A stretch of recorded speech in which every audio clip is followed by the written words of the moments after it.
Асаблівая ўвага жыхарам пацярпелых раёнаў. Тут медыцына за апошнія гады прайшла значную мадэрнізацыю. Сістэмы экстрэнага рэагавання ператварылася ў высокатэхналагічную сетку, арыентаваную на рэабілітацыю і прафілактыку.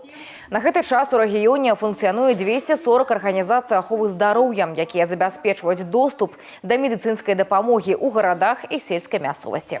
Медицина вышла на новый уровень, в частности, и по диагностике, и по лечению. Конечно, это по-прежнему регистрируются онкологические заболевания. Это, скажем так, серьезный вопрос. И в области делается много. Строится 9-этажный хирургический корпус онкологического диспансера.